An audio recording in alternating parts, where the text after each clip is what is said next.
Hello and welcome to the Round 1 Front 9 Flexline Media coverage of the 2021 Paradise Plates New Zealand National Championships, sponsored by Community Trust South. This coverage is brought to you by the New Zealand Disc Golf Association. My name is Chris Hoopmann, and I'm joined by one of the founders of Disc Golf in New Zealand, Hall of Famer Bob Gentil. Thanks so much for being here, Bob. How are you going? Kia ora, Chris. Really great to be here. This is such an exciting thing for New Zealand disc golf. I'm so looking forward to this, and I can imagine the pictures we're about to see are going to be spectacular. What a great group it was too for this opening round. That's it. We've got Andy Klun finishing 12th in Men's Pro Open in 2019. Yourself, Bob Gentil, finishing in first in Men's Masters 60 plus. Ryan Cambridge from Wanaka did not play in 2019, and Nicholas Stout representing the Women's Masters division today. What a group of people. Here we are on hole 1, par 4, 180 metres. What a starting hole. Massive crush off the tee, down into the valley. You can see this road turning around to the right. That is an ideal landing zone. You're wanting to miss this wedding platform on the right because that is OB, and then pitching up to the pin on top of this mound. Got to be careful with your speed control because there's a bit of a steep slope behind. Appropriately called wedding vows. Exactly. Here we have Andy taking the tee, and we're going to hear the introductions from Martin Galley, Tournament Director. Alright, originally from Minnesota, but now very happily residing in Wanaka, Gunmaster Andy Kingfisher Klun.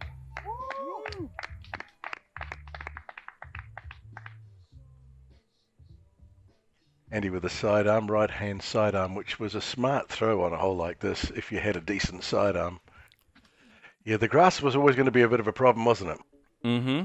Turns it over a little bit early. He's just on the top there, so he's probably made it about 1/4 of the way down the fairway. International Disc Hall of Famer, his 33rd New Zealand Disc Golf Champs from discgolf.co.nz, promoting disc golf since 1976. Mr. Bob the Polecat Gentil. Now there's a handsome devil. Ultimately, not having a sidearm, I really wanted an understable disc, so I'm throwing a turn there, and I wanted it to flip over and hold out to the right-hand side and hopefully be sitting handy to the road. It didn't quite happen like that, hit the tree, and ended up short, so I had some work to do. That's not a bad place to land down in that gully. It's about halfway down the fairway. Wanaka local. Boys, this boy got some skills. We have Mr. Ryan, the Caracal Cambridge. It's going to be really exciting to watch Ryan play. He hasn't been playing for very long, but he's playing very well. Rightly earned his spot on this feature card today, and you can tell with a drive like that, he's up there to perform. Yeah, that was a great drive. And what a joy playing with Nicola. Stepping up and rounding off the card.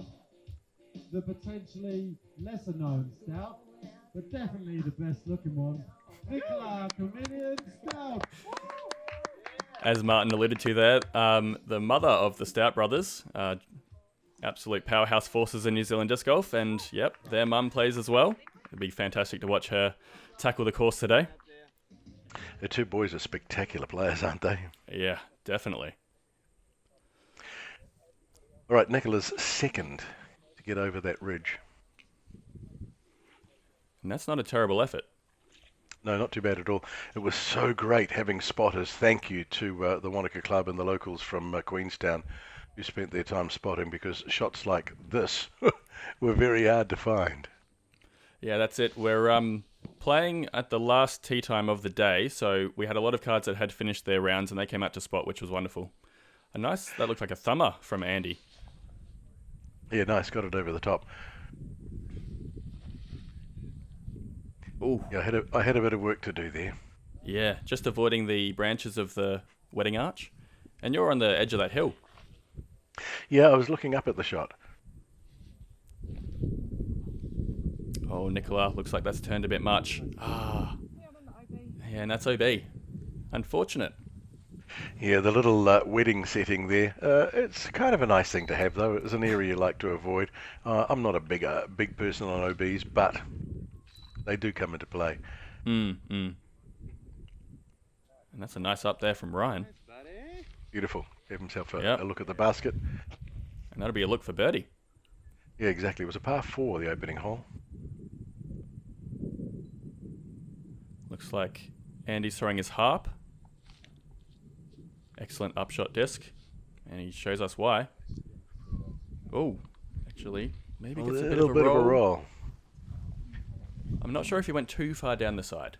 No, he wasn't too bad, but as you can see in that shot, there was a little bit of nasty stuff if he went too long. Yes, and this is great from Nicola.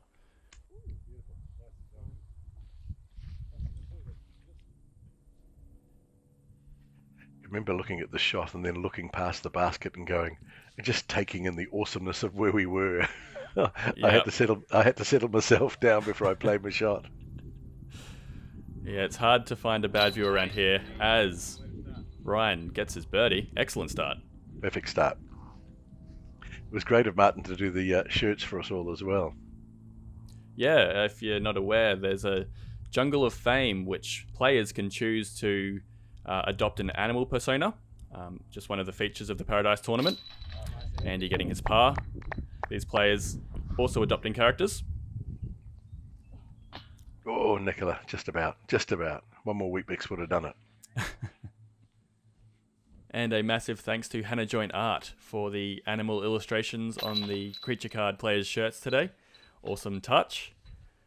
And here's Nicola tapping out hole 1. Let's cross over to Andy for his player profile.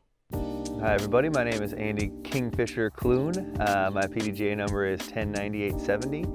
Originally from Invergrove Heights in Minnesota, and I've been playing for about 20 years now. Well, I have a course in my hometown of Invergrove Heights called North Valley. It's like a big park, kind of baseball diamonds and things like that, and there's a disc golf course that goes around it. And when I was growing up, I'd be down there playing baseball and stuff and would see these guys playing disc golf. And when I was about 15, 16, I got a couple discs.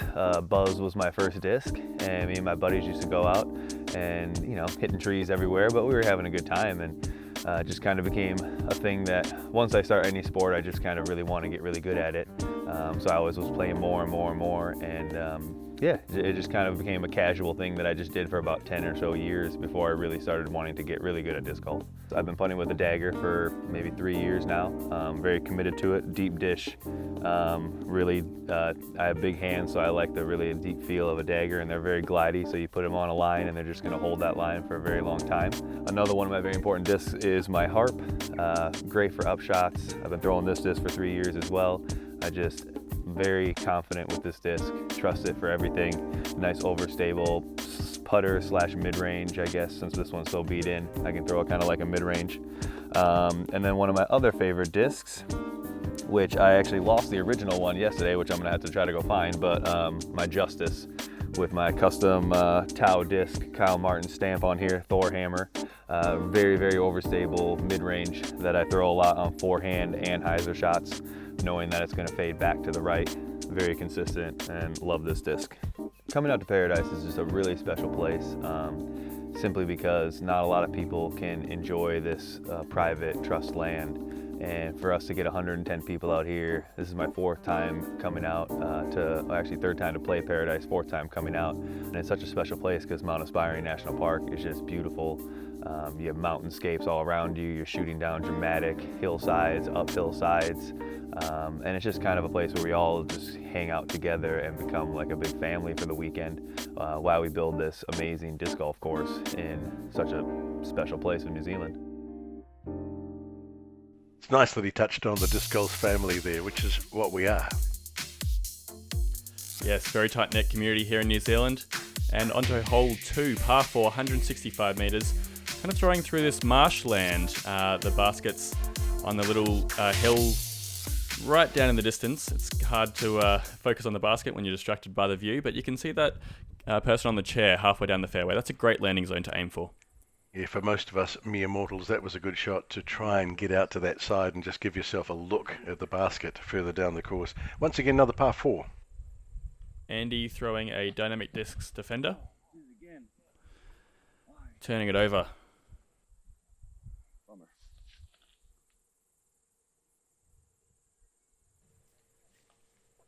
You're leaning on the turn again. I think I might be saying that a lot. Yeah, I think you might be saying that on every hole. If you don't have a big arm, then have an understable disc. Nice, Nicola. Got a good shot away there. Yeah, I think we were fortunate. It wasn't particularly wet. It was definitely soggy, but it wasn't.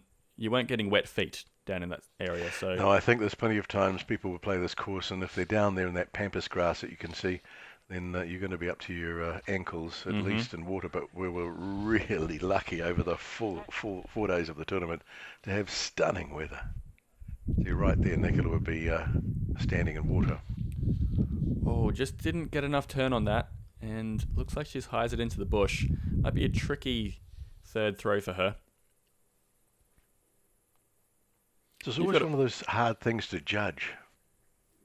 Yeah, I noticed a lot of players were having difficulty on this hole judging the distance to the basket. Yeah, this was obviously my first round, all apart from doubles the day before. But just judging distances really became quite tricky, probably because of the amount of elevations.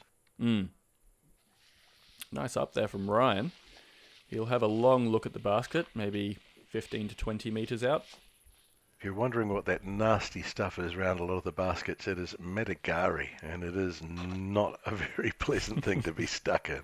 Full of spikes. I didn't even know we had it in New Zealand until I visited Paradise. Nicola trying to pick her way up the fairway. Good example of the Madigari. Andy playing up the hill. Nice little Anheuser putter line. That'll be a tap in. Yeah, I think for a lot of us it was early in the competition. This was only our second hole, so it was really just a par's fine, a par's fine. I think that's a good attitude to have all throughout Paradise. Have Nicola just catching that Madigari. And you've got a look here. Ooh. Putting with the Ruru. My Ruru let me down. Ah. Something about the sound of chains. Nicola tapping in the double bogey. Now, we're not going to see too many high scores from Nicola, but that's fine because she's playing in the women's Masters division, so they're not getting the same scores as the MPO in the advanced, but she's very competitive in her division. Or the legends. Or the legends, that's it. She was great. It was a great idea putting this group together because everybody got a good feel for the likes of an old fella, the likes of Nicola being in the group, and then a couple of top players. So it was a fun group to be in. I mean, each of these players is from a different division, so widespread. Here we have hole 3, par 3, 100 metres. This hole is called Reflections because if you're standing by the basket, looking back up the valley, wonderful view and reflection on the lake. Basically, the only hazard here is the lake itself. And luckily for us, over the weekend with the lack of rain, the tide was out. Yeah, that's it. There is a drop zone if you don't want to throw over the lake, but Ryan is attacking it. Nicely done. Okay, baby. And that's not terrible. He'll probably be 9 metres out on the left side. Exactly, inside the circle. Mm-hmm.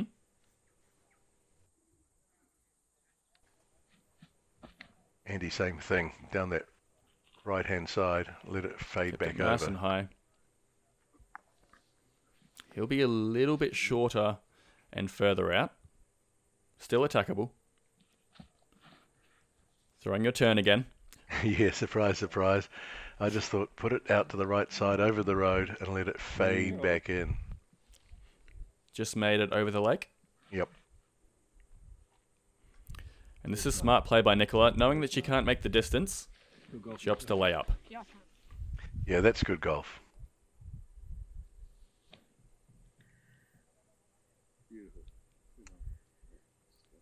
Wonderful approach. Puts herself on the putting surface.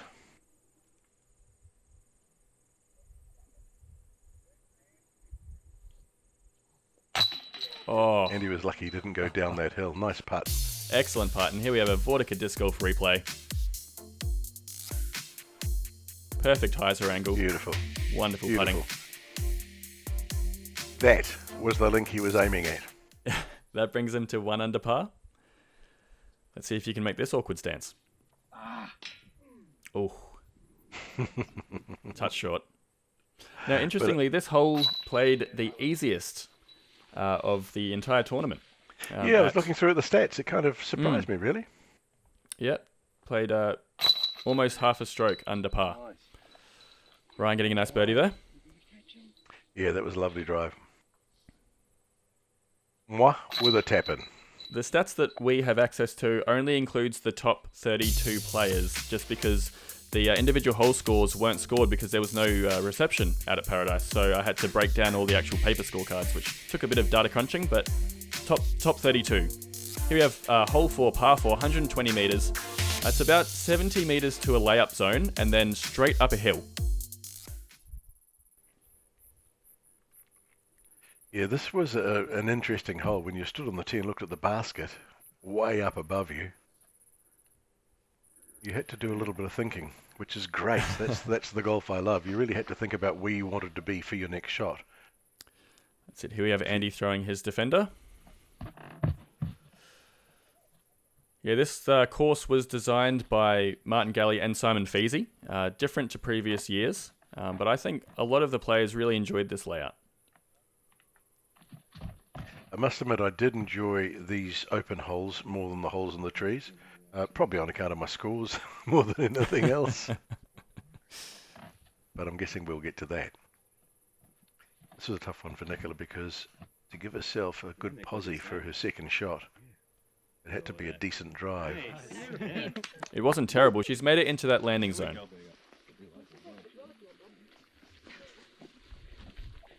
And then once you get over there, you look at the basket on top of the hill. It was kind of scary. Yeah, I mean, well, that's the view that she's got, and she's opted to go for the side access, not throwing directly up the hill, which is smart because if you land halfway up, that's a really tricky lie to get to. Here we have Andy going for a thumber.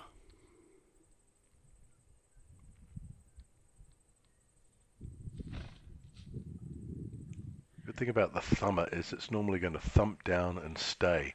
And in a hole like this, that's what you wanted. Turn again. Yeah, I tried the Anheuser on account of the fact that there's this trees on the right-hand side that sort of stopped you hyzering into the hole, which is most people's standard layup. Look at this. Ryan, tiny little guy at the bottom of this giant hill. Goes for the spike hyzer. And gets a good landing. Nice. Perfect. All right, Nicola continues to pick her way up this hill. Ooh. Had a bit of heat on that one. She's just to the right of the basket. This is going to be a tricky one to run, so I think this might just be a layout for her. And check out that view. Isn't it stunning? Yeah, we need a bath.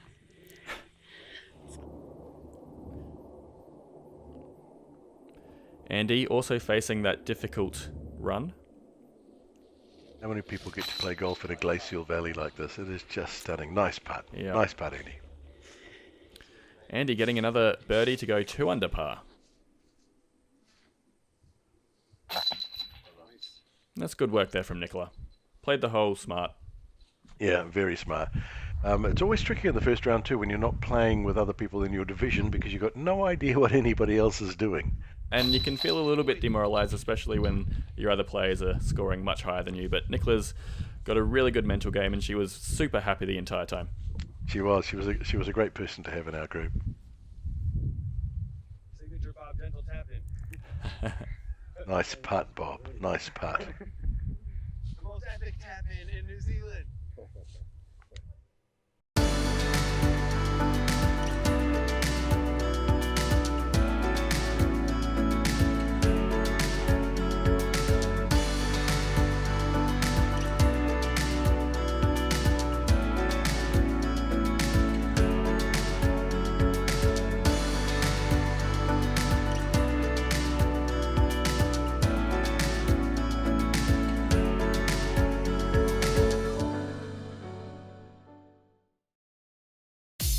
Hole 5.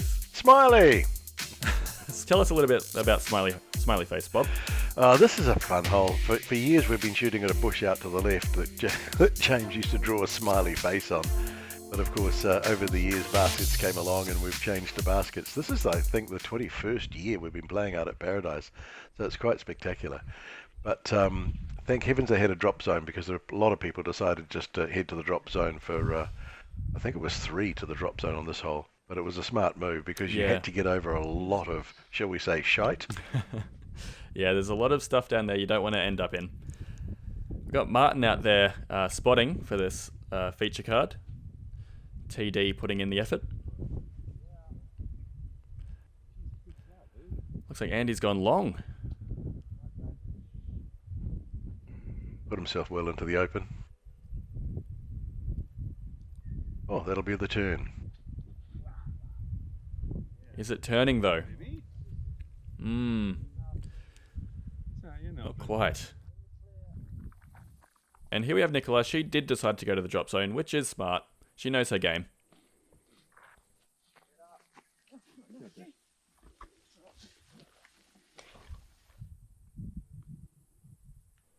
My plan here, put it close. That's not terrible. You might be within those bushes. Close enough.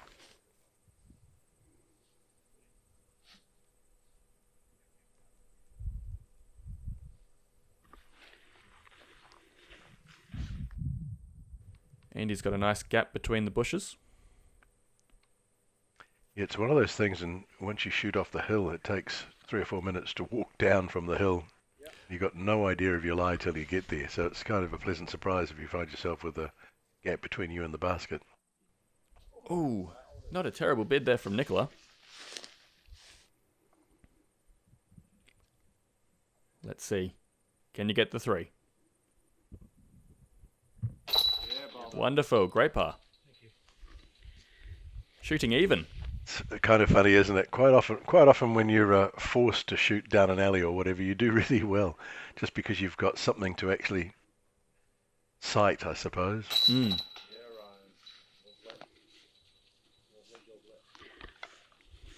Nice tidy golf from our creature card. Yeah, I love the fact that they call it the creature card, and we're all the creatures. Yeah, Look it's at a that nice scenery. It's a nice fun thing they do here at Paradise. Nice.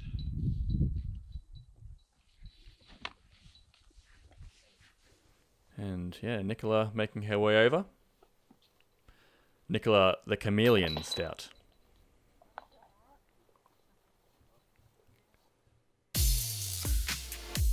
On to hole 6. I believe this one's called Adam or Evil. Yep, Adam or Evil. This is an interesting hole. For years it used to be just through the V in the tree. There was a ribbon across the top and you had to go through the V. But of course, obviously, as time goes by, we get to the real thing. Yeah, stick a basket in the tree. Ooh, Ryan just tickling the edge of the branches, and he's come up probably about 20 meters short. It's a very tight little hole there. Andy skidding his sights in. Oh no.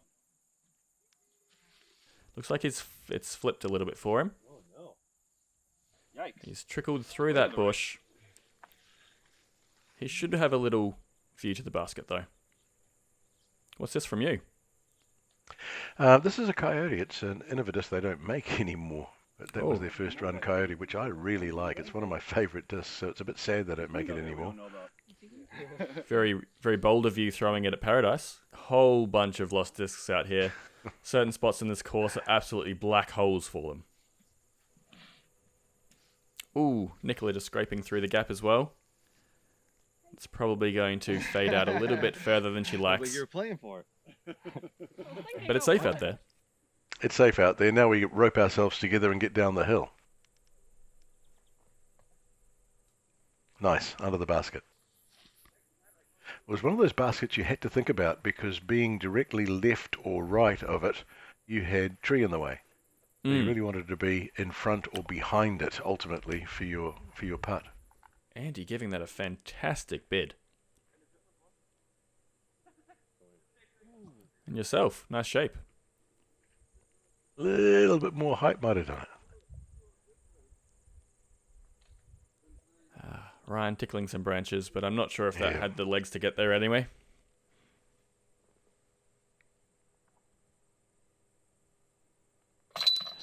Nice one, Bob. Beautiful. Staying clean. Still on par.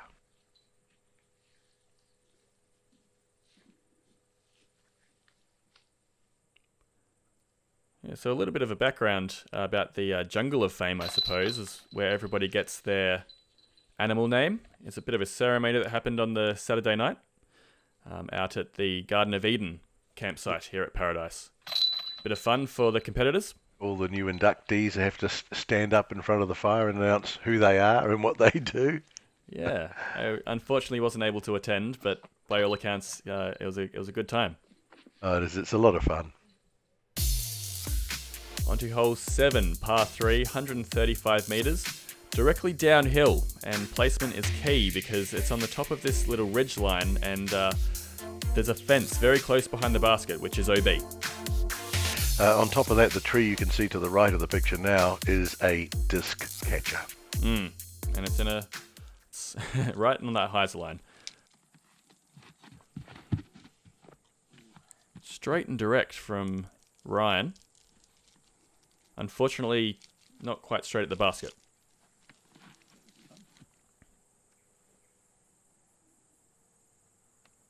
And he's going for a forehand. Looks like he's throwing that defender again.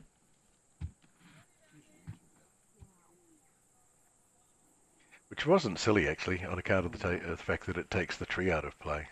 Yeah. For me, don't have a sidearm, so I have to go with a standard backhand and just hope I get round the tree. Get around. There we go. You'll be at the base of that hill, I think.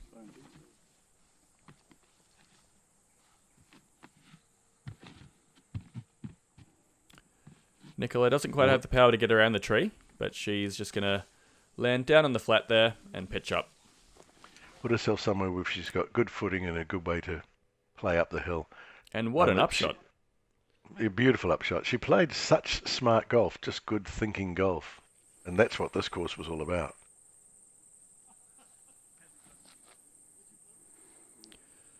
Ryan not quite reaching the top of the hill. He'll have a look. Oh, and you need to slow down here. Ooh. Just safe. By about 5 mil. You got lucky with the fence there. Andy having to throw an Anheuser putt. Lofty, didn't quite hit chains. Let's see if Ryan can hit chains. Oh, just not high enough. I was quite impressed by Ryan's putting. Yeah, I was impressed by everybody's putting bar mine. Well, you made that. Made it look pretty easy. I think that's everybody's attitude. You think everybody else is playing better than you are. Probably a good thing. And I tell you what, Nicola, Nice. also Exactly. putting well. Thought he could disc golf replay. Made that one count. Using the RPM Rurus. Beautiful. And she's stoked. It's a beautiful disc. I really like that. In fact, I don't think RPM make a dud disc. And if you read the global reports, everybody is loving their flight patterns and their plastic. Yeah, definitely. We're proud to have them as ambassadors of the sport in New Zealand. On to Manaboom, hole 8, par 5, 280 metres. The infamous hole where Jeremy Colling threw onto the roof of the barn. So ideally, your tee shot will land somewhere around here if you get the ideal throw, and then second throw landing in the field, and then chipping up to the basket. I think if you're getting an eagle on this hole, you're doing extremely well. Birdie is very good, and par is good. First of all, of course, you had to negotiate that gap between the eucalyptus tree. Andy almost taking me out with his defender. I had to dodge out of the way. there it flipped up. Nice, Bob. And that's Yeah, Bob. very nice from you. Landing in that little valley kind of makes it difficult for your second throw. Yeah. That was smart from Nicola going round to the right-hand side of the tree, just putting herself Big on hyzer play. a nice bit of, very smart golf. I'll probably say that quite a lot over the commentary of this round because she played good thinking golf. This is a good rip from Ryan. Needs to stay straight and land very gently. That is wonderful. My favourite part about that throw is that it didn't almost hit me.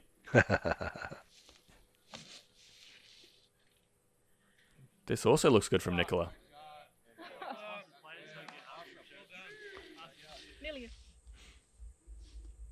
So you're down here in this... Yeah, I had that ridge right in front of me, Yeah. which didn't make it easy. Almost have to throw directly up, which puts the nose of the disc in the sky and kind of just stalled out.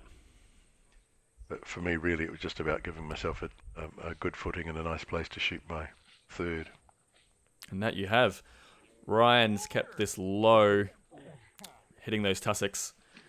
And his disc landing on some firewood. There's a bit of a firewood pile there. He'll have slightly awkward footing for his third throw. Nicola needs to... she doesn't quite make it to the open green.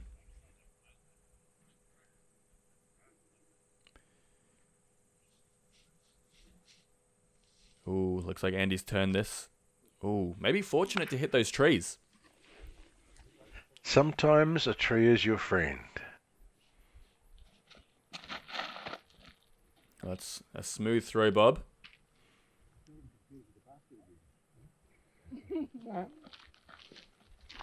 Out into the field. Yeah. Nicola from the side of this hill. She'll just be wanting to... Oh. That was an instance of a tree not being your friend.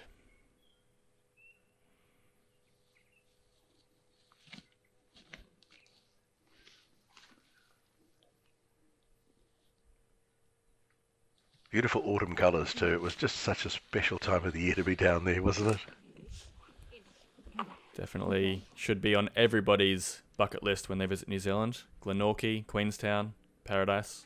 Wonderful part of the world. That was a really tricky footing, but it wasn't ground under repair or anything, so he did the right thing. Had to get onto the pile of firewood and throw his shot. He played that well. It's also worth mentioning, Hole 8 did play as the hardest of the tournament, based on the top 32 cards. So that's the top 32 players, and it's still played over par by 0.14 of a stroke. That was my fault, probably. But mind you, 280 metres is a long hole. Yeah, you're not wrong. It is the longest hole of the tournament. You're alright. That's it.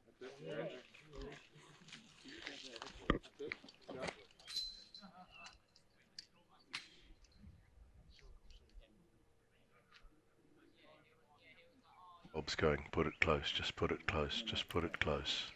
Is that close? That's putting. Not close enough. Not close enough, it may seem. This was tricky, and good on him kneeling too, because if you ended up too high and went too far, there was a nasty little hill the other side of that ridge. Drops off very quickly. He's in a good position.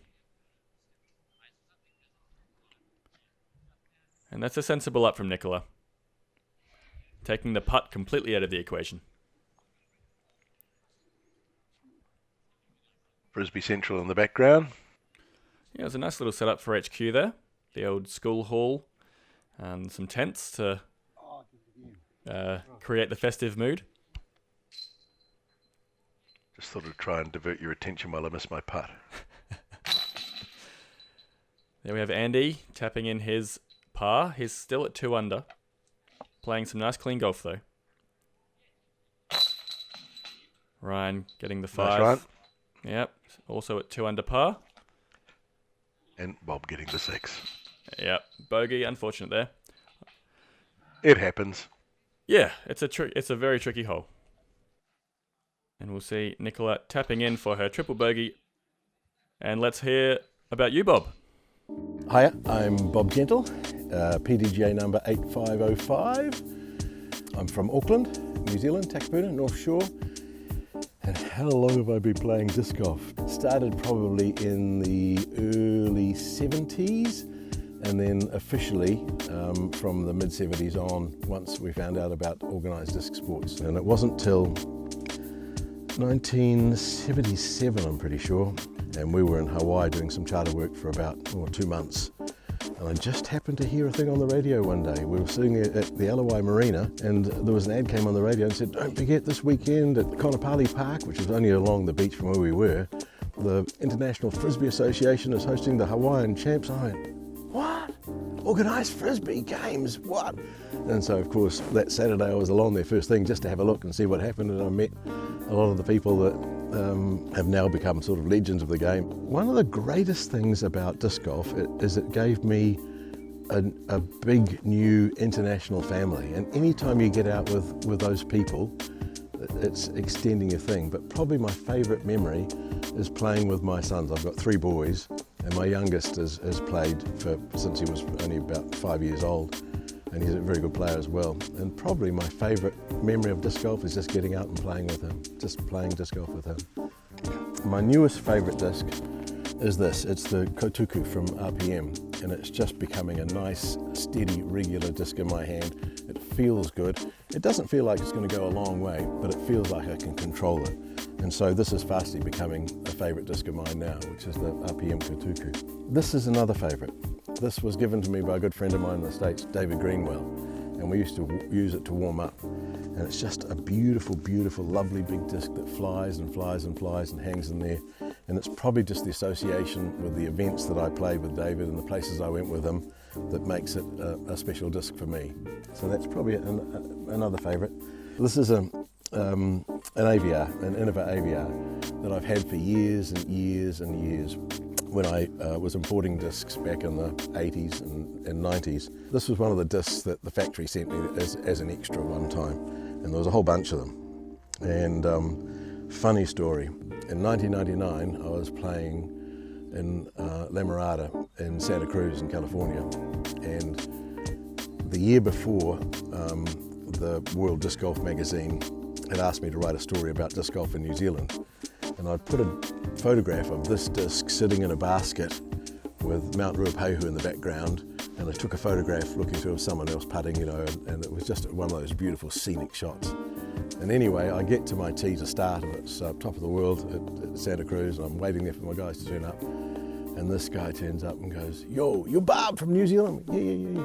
He said, "I gotta say, in the latest disc golf magazine from last year?" And I went, yeah. He said, and he got out his, exactly the same. He went, "We've got a club, and only people in the club have this. This is the kind, this is that disc, He said, "Where did that come from?" It became something that they evidently only did 100 of, but I suspect that Innova did a few misprints, and they figured that if we send them to New Zealand, this guy will never know we actually issued a few more of them out in the public. It's 30 plus years old now, and I just can't let it go. It just has to stay in my bag. It's my baby. Wonderful to hear from you, Bob. Funny. Hole 9, par 3, 80 metres. We're heading into the beech forest. Low ceiling on this one, so just miss the trees and hope that you end up near the basket. It looked so easy. I felt like that with a lot of these holes, to be honest.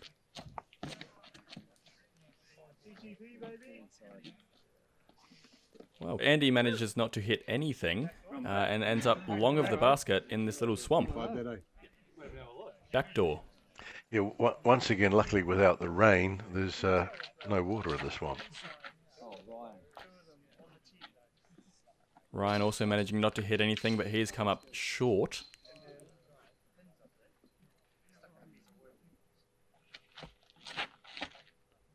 Oh, this looks beautiful from you. Ooh. And the crowd went wild. They enjoyed the flight. You've skipped a little bit left, but you'll have a look from there.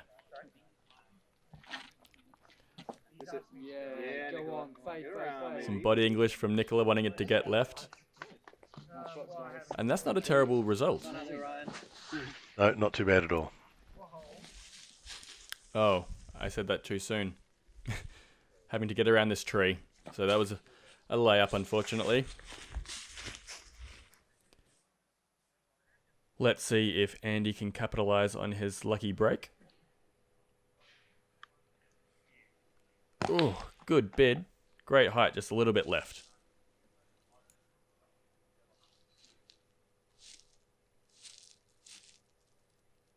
Let's see. Can you get the birdie? Oh, Bob. I knew I did a good putt over the weekend. That must have been it. Cashing it in. Great bet. Yeah, in a situation like that, I'm a lob putter. I have to admit, I'm a lob putter. That's a sort of just put it up and let it come down, and if I miss, it'll stay there. That's a smart play, bringing it back to even for the front nine. Well played. Ooh, Ryan just hitting the pole. That'll be a tap in par to stay at 2 under par for the front nine. And Andy also saving the par. Also at 2 under par. And don't be confused, Andy's out of the singlet now and into his Kingfisher shirt. If you don't recognize them by face, you might be able to recognize them. Oh no, Nicola. Getting a nasty splash out. The RPM baskets are stunning, aren't they? They're art in the park. Mm-hmm. As I was saying, if you don't recognize them by face, you might recognize them by shirt. And that wraps up our front nine here for the first round of Paradise Plates 2021. It's been excellent seeing these players tackle the course. Beautiful scenery, beautiful day. I think everyone's smiling and having a good time.